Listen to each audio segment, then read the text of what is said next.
तो दोस्तों वीडियो की शुरुआत करते हैं जनवरी के कुछ इंपॉर्टेंट डेज से। अच्छा चलो याद करो कि 10 जनवरी को क्या मनाया गया। 10 जनवरी को मनाया गया था विश्व हिंदी दिवस, आपको याद ही होगा। चलो ये तो आपको याद आ गया। अब बताओ कि जो विश्व हिंदी दिवस मनाया गया 2023 में, इसकी थीम क्या थी? क्या बता सकते हो क्या कि थीम क्या थी? थीम थी हिंदी को जनमत की भाषा बनाना, बगैर उनकी मातृभाषा की महत्ता को भूले। ठीक है। इसके बाद बताओ 12 जनवरी को कौन सा दिन मनाया गया? 12 जनवरी ये स्वामी विवेकानंद का जन्मदिन भी होता है और इसी दिन मनाया जाता है नेशनल यूथ डे। इसकी थीम रखी गई थी विकसित युवा विकसित भारत। 15 जनवरी याद है, 15 जनवरी को क्या मनाया जाता है? सशस्त्र बल भूतपूर्व दिवस। ठीक है, ये होता है 14 जनवरी को सशस्त्र बल भूतपूर्व दिवस, यानी कि आर्म्ड फोर्सेज वेटरन डे। ये होता है 14 को। 15 को क्या होता है? 15 को होता है आर्मी डे। ठीक है, तो 15 को मनाया गया आर्मी डे।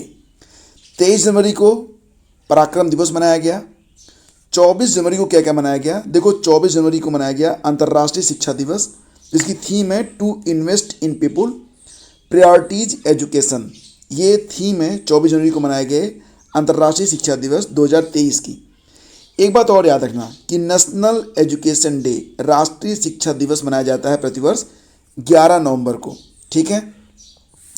सुभाष चंद्र बोस आपदा प्रबंधन पुरस्कार अभी हाल ही में प्रदान किए गए थे। किसको किसको दिए गए? लुंगलेई फायर स्टेशन मिजोरम को और आपदा प्रबंधन संस्थान ओडिशा को सुभाष चंद्र बोस आपदा प्रबंधन पुरस्कार 2023 प्रदान किया गया। देश का नंबर 1 पुलिस स्टेशन बना है अस्का। ये कहाँ पर स्थित है? तो ये ओडिशा में स्थित है। और भारत में पहली बार यूथ 20 शिखर सम्मेलन का आयोजन हो रहा है। यूथ 20 शिखर सम्मेलन ये आयोजन हो रहा है कहाँ पर? तो असम में हो रहा है। कब होगा? तो फरवरी में होगा। एक महोत्सव का नाम याद रखना, तोरग्या महोत्सव। तो तोरग्या महोत्सव के बारे में 2 तरीके के प्रश्न एग्जाम में आते हैं। पहला तो ये कि तोरग्या महोत्सव कौन सी जनजाति मनाती है? तो इसका नाम है मोनपा। जो मोनपा जनजाति है ये तोरग्या महोत्सव मनाती है और ये जो जनजाति पाई जाती है वो अरुणाचल प्रदेश में पाई जाती है। उत्तर भारत की सबसे बड़ी तैरती हुई सौर परियोजना का जो उद्घाटन हुआ है कहाँ पर हुआ है? देखो 2 बातें ध्यान से सुनो, एग्जाम में आ सकता है, गलत हो सकता है। पहली बात तो ये कि उत्तर भारत की सबसे बड़ी जो तैरती हुई सौर परियोजना है वो चंडीगढ़ में है। ठीक है, उत्तर भारत की। और पूरे भारत की सबसे बड़ी तैरती हुई जो सोलर परियोजना है वो मध्य प्रदेश में है। तो अगर एग्जाम में आएगा कि उत्तर भारत की सबसे बड़ी तैरती हुई सौर परियोजना कहाँ पर है? तो चंडीगढ़ में है। और भारत की सबसे बड़ी तैरती हुई सोलर परियोजना कहाँ पर है? तो मध्य प्रदेश में है। ये डिफरेंस आपको पता होना चाहिए। वर्तमान में अमूल के अध्यक्ष बन गए हैं श्यामल भाई पटेल। और एक होता है, देखो 2 बातें फिर से याद रखो। एक होता है संतरा महोत्सव।